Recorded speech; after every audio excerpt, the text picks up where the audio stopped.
ଭାଗବତ ଗୀତା ଦ୍ୱିତୀୟ ସ୍କନ୍ଧ ପଞ୍ଚମ ଅଧ୍ୟାୟ। ଆନନ୍ଦ ଚିତେ ସେ ନାରଦ ପୂଜଇ ବ୍ରହ୍ମାଙ୍କର ପାଦ। ନାରଦ ଉବାଚ ଭଦେବ ଦେବ ନମସ୍ତୁତେ ଭୂତ ଭାବନ ତୁ ଜଗତେ।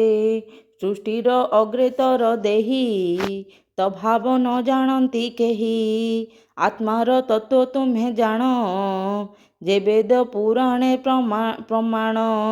ଯେ ରୂପ ଯହିଁ ତର ବାସ ଯହୁଁ ଏ ଜଗତ ପ୍ରକାଶ। ଯାହାର ଆଶ୍ରେ ଏ ବର୍ତ୍ତଇ ପ୍ରକାଶ ଜହ୍ନିଲି ନ ହଇ। ଭୂତ ଭବିଷ୍ୟ ବର୍ତ୍ତମାନ ତୁମ ଗୋଚରେ ଦିବ୍ୟ ଜ୍ଞାନ। ହସ୍ତେ ଅଁଳା ଫଳ ପ୍ରାୟେ ତୁମ ଗୋଚରେ ଜ୍ଞାନ ରହେ। ଯେଣୁ ତୁମର ଜ୍ଞାନ ସ୍ମୁରେ ଯେମା ତୁମକୁ ହୃଦ ଧରେ। ଯାହାର ବଶ ତୁ ବଲଇ ବଟୁ ତୁ ଯାର ଆତ୍ମା ବହି। ଭୂତେ ସଞ୍ଚରି ଭୂତ କରୁ ଯାହାର ମାୟାରେ ବିହରୁ। ଏ ଭୂତ ଗଣଙ୍କୁ ଯେ ପାଳେ ଅପର ଭାବି ଆତ୍ମା ତୁଲେ। ଆତ୍ମାର ଶକ୍ତି ବଳେ ଭାବି ଅକ୍ଲେଶେ ଯଥା ଉନ୍ନ ନାଭି। ଏ ସୃଷ୍ଟି କର୍ମ ଅଗୋଚର କି ନାମ ଗୁଣ ରୂପ ଆର। ପର ଉପର ଯେ ମଧ୍ୟମ ଯେ ଅବାକ୍ ଅଛି ସ୍ଥୂଳ ସୂକ୍ଷ୍ମ। ଜାଣେ ମୁଁ ନାହିଁ ତ ବାହାରେ ଅନ୍ୟ ବାକେ ଅଛି ସଂସାରେ। ତୁମ ଯେ ଘର ତାପ କର ଆତ୍ମା ସମାଧି ବଳେ ଧର। ତେଣୁ ମୋହିତ ମୋର ମନ ତୁମ ଉପରେ କେବା ଅନ୍ୟ। ଏ ମାୟା ସୃଜିଲା କେମନ୍ତେ ଏଣୁ ସଂଶୟ ମୋର ଚିତେ। ତୁମେ ସର୍ବଜ୍ଞ ସର୍ବେଶ୍ୱର ମୋର ସଂଶୟ କର ଦୂର। ଭକତ ଭାବେ ପଚାରଇ ସ୍ୱଭାବ ପୁତ୍ର ମୁଁ ଅଟଇ। ଯେମନ୍ତ ମୋର ଚିତ୍ତେ ସ୍ମରେ ଏ ବିଶ୍ୱ ସମାଧି ଗୋଚରେ। ଏଣୁ ନାରଦ ବାକ୍ୟ ଶୁଣି ହରଷ କହେ ପଦ୍ମଜନି। ବ୍ରହ୍ମା ଉବାଚ ଧନ୍ୟ ନାରଦ ମୁନିବର ସାଧୁ ପ୍ରସ୍ତାବ ଏ ତୋହର। ତୁ ଯେ ପଚାରୁ ଜନହିତେ ଏ ବ୍ରହ୍ମ ଭାଗ ଭଗବତେ। ବିଷ୍ଣୁ ମହିମା ଦର୍ଶନେ ପୂଜିଲୁ ବିନୟ ବଚନେ। ତୁ ଯାହା ପଚାରିଲୁ ମତେ ମିଥ୍ୟା ନୁହଁ ଏ ଉଚିତେ। ଯେଣୁ ଈଶ୍ୱର ପ୍ରାୟ କହଇ ଏ ସୃଷ୍ଟି ମୋହର ଅଟଇ। ପରମ ଈଶ୍ୱର ଜ୍ଞାନ ଯେଣୁ ନାହିଁ ତୋହର ଭ୍ରାନ୍ତି ତେଣୁ। ବିଷ୍ଣୁର ଆଜ୍ଞା ଘେନି ମାଥେ ବ୍ରହ୍ମାଣ୍ଡ ସୃଜିଲି ଯେମନ୍ତେ। ଯେମନ୍ତି ଅର୍କ ଅଗ୍ନି ଶଶୀ ଗ୍ରହ ନକ୍ଷତ୍ର ତାରା ରାଶି। ତୋ ଆଦି ସନ୍ଥ ଛନ୍ତି ଯେତେ ଯେ ବିଷ୍ଣୁ ମାୟା ବଳଗ୍ରସ୍ତେ। ବୋଲନ୍ତି ମତେ ବିଶ୍ୱଗୁରୁ ଯାର ମହିମା ମହାମେରୁ। ତାହା କହିବି ତ ସମୀପେ ବିଷ୍ଣୁର ଆଜ୍ଞା ବଳେ ଦର୍ପେ।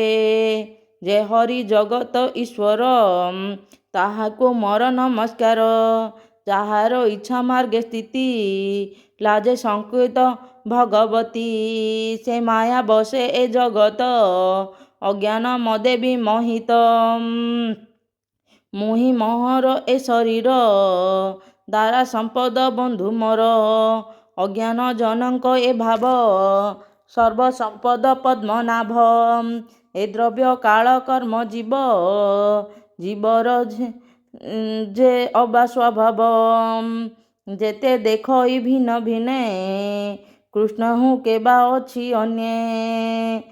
ବେଦ ବଚନ ଦେବଗଣ ଏ ସର୍ବ ଲୋକ ଯଜ୍ଞ ଦାନ।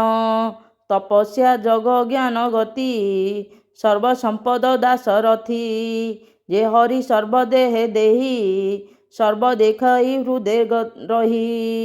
ତାର ଶରୀରୁ ମୁହିଁ ଜାତ ତାତେ ଯେ ସର୍ଜଇ ଜଗତ। ସ୍ୱଭାବେ ନିର୍ଗୁଣ ମୁରାରି ସୃଷ୍ଟି ସଞ୍ଚଇ ଗୁଣ ଧରି। ନିର୍ଗୁଣ ପୁରୁଷ ଈଶ୍ୱର ତା ମାୟା ବଳେ ଏ ସଂସାର। ସ୍ୱର୍ଗ ପାଳନ ତୀର ଧନେ ଗୁଣକୁ ଧରେ ଭିନେ ଭିନେ। କାର୍ଯ୍ୟ କାରଣ କର୍ତ୍ତା ଅର୍ଥେ ଦ୍ରବ୍ୟ ଜ୍ଞାନ କ୍ରିୟା ସମତେ। ଗୁଣେ ରହନ୍ତି ଆଶ୍ରା କରି ନିର୍ଗୁଣ ପୁରୁଷ ଆବରି। ଏ ତିନି ଗୁଣ ଲିଙ୍ଗ ଗତେ ମଧ୍ୟେ ବର୍ତ୍ତଇ ଅଲକ୍ଷିତେ। ମହାଦି ସର୍ବଜନଙ୍କର ଆତ୍ମା ସ୍ୱରୂପ ସେ ଈଶ୍ୱର। ମାୟା ଈଶ୍ୱର ମାୟା ବଳେ ସର୍ଜେ ସ୍ୱଭାବେ କର୍ମ କାଳେ। ଆପଣା ଇଚ୍ଛା ବଳେ କରି ବିବିଧ ଶରୀରକୁ ଧରି। ସେ କାଳ ଗୁଣ ବ୍ୟତିରକେ ସୃଜଇ ପାଳଇ ସଂହରେ। ତ୍ୱାର ସ୍ୱଭାବ କର୍ମ ଯୋଗେ ମହତ ଉପୁଜିଲା ଆଗେ। ମହତ ବିକାରୁ ତକ୍ଷଣେ ତ୍ରିଗୁଣ ଲିଙ୍ଗ ଆବରଣେ। ତମ ପ୍ରଧାନ ଅତିରେକେ ସେ ଦ୍ରବ୍ୟ ଜ୍ଞାନ କ୍ରିୟା ତେଣୁ ମକେ ତାଙ୍କ ପରି ସ୍ୱଭାବେ ଦୃଢ଼ ଶକ୍ତି ଚିନ୍ତାଧାରା ମହଗର। ଓ ମନୋବାକ୍ୟ ନେଇ ତମ ଆମେ ଅଧିକ ବି ଭଗବାନଙ୍କର ଅହଙ୍କାର। ସେବା ଯଦି 14 ସେ ବର୍ଷ ପର୍ଯ୍ୟନ୍ତ ଅହଙ୍କାର କରିବା, ନାମ ହୋଇ ମାନେ ସେ ସେଇଥିପାଇଁ ତିନି ତ ଏହି ପ୍ରକାର ବ୍ରତ 14 ବର୍ଷ ଭୋଜଇ। ପର୍ଯ୍ୟନ୍ତ ଗୁଣ କରାଯାଏ। ପ୍ରକାଶ ଯଦି ତିନି ଆପଣ ଥରେ ତିନି ଆରମ୍ଭ କରିବେ ତାହା 14 ବିକାର ବର୍ଷ ତମ ପର୍ଯ୍ୟନ୍ତ କରିବା ତେଜି ଘେନି। ନିହାତି ଦରକାର। ଯେ କାରଣ ଶକ୍ତି ଭଗବାନ ରାମଙ୍କୁ ସେ ଯେ ଶକ୍ତି 14 ବର୍ଷ ଦ୍ରବ୍ୟ ପର୍ଯ୍ୟନ୍ତ କ୍ରିୟା ଜ୍ଞାନ ଅଖିଆ ଅପିଆ ଅନିଦ୍ରା ଏଭାବେ ସେବା କରିଥିଲେ। ଭେଦ ତେଣୁ ଭିନ୍ନ ଭିନ୍ନ। ଆମେ ଯଦି ଯେ 14 ବର୍ଷ ଅହଙ୍କାର ଧରି ଭୂତ ଆଦି ଏହି ବ୍ରତ ପାଳନ କରିବା, ତାମସ ଶକ୍ତି ବିଶ୍ୱାସ ତ ଅଛି ହିଁ ଭେଦି। ସମସ୍ତ ଦୁଃଖ ଦୂର ଶବଦ ହୁଏ। ଗୁଣେ ମାତ୍ରା ଆପଣଙ୍କୁ ଯଦି ସଞ୍ଚେ ଏହି ଭିଡ଼ିଓ ଭଲ ଲାଗିଲା ନଭ ନିଶ୍ଚିତ ପ୍ରକାଶେ ଭାବରେ ଲାଇକ୍, ଅନ୍ତରିକ୍ଷେ। ସେୟାର ଆଣ୍ଡ ସବସ୍କ୍ରାଇବ୍ କରିଦେବେ। ଶବଦ ଗୁଣ ସେ ଭଗବାନଙ୍କ ପ୍ରଧାନ ପରି ଦୃଢ଼ ଚିତ୍ତ ଦୃଶ୍ୟ ଓ ଦର୍ଶକ ମନୋବାକ୍ୟ ନେଇ ଭେଦ ଆମେ ସ୍ଥାନ। ଯଦି ବି ତାଙ୍କର ବ୍ରତ ଶବଦ କରିବା, ଗୁଣ ସେ ନଭୁ ତାଙ୍କ ପରି ହୋଇ ହେବାକୁ ଆମକୁ ଚତୁର୍ଥ ଆଶୀର୍ବାଦ ମାତ୍ରା ଦେବେ ସଙ୍ଗେ ଓ ଆମ ଲଇ। ଜୀବନର ନଭ ସମସ୍ତ ବିକାରୁ ଦୁଃଖ ବାୟୁ ଦୂର ଜାତ ହୋଇଯିବ ବୋଲି ସ୍ମରଣେ ପୁରାଣରେ ଅଛି। ଶବ୍ଦ ଗୁଣେ ଅନନ୍ତ ସ୍ଥିତ। ଚତୁର୍ଦ୍ଦଶୀ ଏଇଥିପାଇଁ ନା ସ୍ମରଣ ସେ ଗୁଣତା ହେଉଛନ୍ତି ପ୍ରବଳ ଅନନ୍ତ ନାଗ ଯେ ଓ ପ୍ରାଣ ସହ ଅନନ୍ତ ଓ ଦୁଃଖର ଜବଳ। କର୍ତ୍ତା। ମାନେ ପବନ ସେ ଅନନ୍ତ ବିକାରୁ ଦୁଃଖରୁ ତକ୍ଷଣେ ଆମକୁ ଉଦ୍ଧାର କରିପାରିବେ। ସ୍ୱଭାବ ତେଣୁ କାଳ ଏହି କର୍ମ ଅନନ୍ତ ଗୁଣେ। ଚତୁର୍ଦ୍ଦଶୀ ଦିନ ଭଗବାନଙ୍କୁ ନିଶ୍ଚିତ ସ୍ମରଣ ଭାବରେ ସ୍ମରଣ କରିବେ ଓ ଏହି ସ୍ପରଶ ଭିଡ଼ିଓ ଭଲ ଗୁଣ ଲାଗିଲେ ନିଶ୍ଚିତ ଭାବରେ ତହିଁ ଲାଇକ୍, ଥାଇ। ସେୟାର ଆଣ୍ଡ ସବସ୍କ୍ରାଇବ୍ କରିଦେବେ ତୃତୀୟ ଓ ମାତ୍ରା ଭାବ ନିଜ ବହି ସାଙ୍ଗମାନଙ୍କୁ ସେୟାର କଲେ ଶବଦ ସ୍ପର୍ଶ ସେମାନେ ମଧ୍ୟ ରୂପ ତାର। ଏହି ବ୍ରତର ମାହାତ୍ମ୍ୟ ପ୍ରଚଣ୍ଡ ଜାଣିପାରିବେ। ତେଜ ମହାଘର। ଆପଣଙ୍କୁ ପ୍ଲିଜ୍ ସପୋର୍ଟ ମି, ପ୍ଲିଜ୍ ତେଜ ଲାଇକ୍, ସେୟାର ବିକାରୁ ଆଣ୍ଡ ସେ ସବସ୍କ୍ରାଇବ୍, ଉଦକ ଡୁ ସପୋର୍ଟ ମି। ଯାର ଥ୍ୟାଙ୍କ ୟୁ। ସ୍ୱଭାବ ରସାତ୍ମକ। ଶବ୍ଦ ସ୍ମରକ ରୂପ ତିନି ଏ ତିନି ରସ ସଙ୍ଗେ ଘେନି। ଆପ ବିକାରୁ ମୋହି ଜାତ ସେ ପଞ୍ଚ ମାତ୍ରା ଗୁଣେ ଯୁତ। ସ୍ୱତ ବିକାର ତହୁଁ ମନ ଯେ ରୂପେ ପ୍ରକାଶେ ଗଗନ।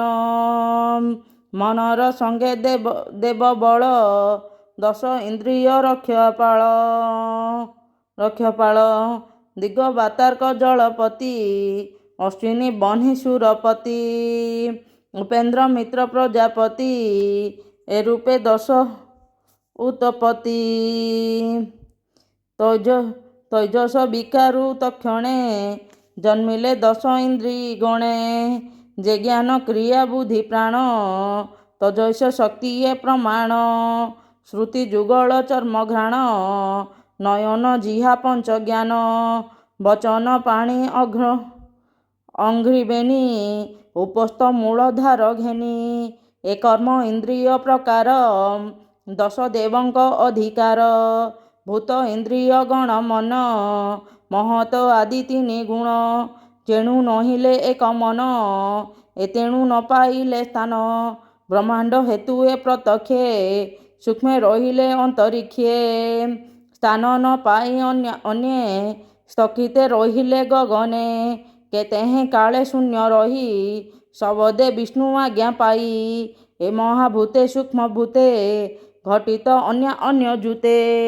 ସୁବର୍ଣ୍ଣ ଅଣ୍ଡ ଉପଜିଲା ତକ୍ଷଣେ ଉଦୁକେ ପଡ଼ିଲା।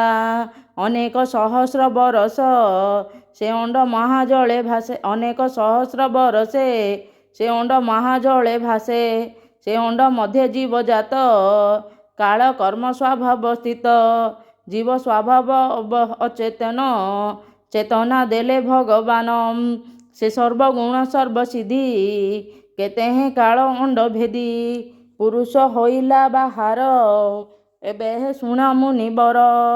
ସହସ୍ର ଉରୁ ଅଂଘ୍ରିବକ୍ଷ ସହସ୍ର ନୟନ ପ୍ରତ୍ୟକ୍ଷ। ସହସ୍ରେ ଶିର ସହସ୍ର ଭୁଜ ଆନନ ଅପ୍ରମିତ ତେଜ। ତାହାର ଦେହେ ଶୂନ୍ୟ ଦେଖି ଲୋକର ସ୍ଥିତି ଉପଲକ୍ଷୀ। ଦ୍ୱିସପ୍ତ ଲୋକ ତାର ଅଙ୍ଗେ କଳ୍ପିତ ଅଧ ଊର୍ଦ୍ଧ୍ୱ ଭାଗେ। ମୁଖୁ କଳ୍ପିତ ବ୍ରହ୍ମକୂଳ କ୍ଷତ୍ରିୟ ଜାତ ବାହୁମୂଳ। ଉରୁ ଯୁଗଳ ବୈଶ୍ୟଗଣ ଶୂଦ୍ର ଉପଜିଲା ଚରଣେ। ଭୂଲୋକ କଟି ଭାଗେ ସ୍ଥିତ ନାଭିରୁ ଭୁବଲୋକ ଜାତ। ହୃଦରେ ସ୍ୱର୍ଗଲୋକ ମିଳେ ମହତ ଲୋକ ଉରସ୍ଥଳେ। ଜନଲୋକ ଯେ ଗ୍ରୀବାତଟେ ତପ ବସଇବେନି ଅଷ୍ଟେ। ମୂର୍ଦ୍ଧିନୀ ମଧ୍ୟେ ସତ୍ୟଲୋକ ଯେ ବ୍ରହ୍ମ ସନାତନ କଳ୍ପ। ସପ୍ତ ପାତାଳ ଅଧୋଭାଗେ ଶୁଣ କହିବା ପ୍ରତି ଅଙ୍ଗେ। ଅତଳ ବସେ କୋଟି ଦେଶେ ଉରରେ ବିତଳ ପ୍ରକାଶେ। ସୁତଳ ବସେ ଜାନୁ ମୂଳ ଜଙ୍ଘର ମୂଳ ତଳାତଳ। ସେ ମହାତଳ ଗୁଳ୍ଫ ଦେଶେ ପାଦାଗ୍ରେ ରସାତଳ ବସେ। ପାତାଳ ପାଦ ତଳେ ରସେ ଏଣୁ ଭୁବନ ବିଶ୍ୱ ଦେହେ। ଯେ ଭୂଲୋକ ପାଦ ବସେ ନାଭିରେ ଭୁବ ଯେ ପ୍ରକାଶେ। ସ୍ୱଲୋକ କଳ୍ପିତ ମୂର୍ଧନି ବିଶ୍ୱ ଦେହେ ବା ବିଶ୍ୱମାନି। ନାରଦେ ଆଗେ ବେଦବର ଯାହା କହିଲେ ବେଦସାର। ସୃଜନ ଜନକ ଶ୍ରବଣେ ବ୍ରାହ୍ମଣ ଜଗନ୍ନାଥ ଭଣେ। ଇତି ଶ୍ରୀମଦ୍ଭାଗବତେ ମହାପୁରାଣେ ପରମହଂସ୍ୟା ସଂହିତାୟ ଦ୍ୱିତୀୟ ସ୍କନ୍ଧେ ପଞ୍ଚମ ଅଧ୍ୟାୟः। Like, share and subscribe. Joy Jagannath.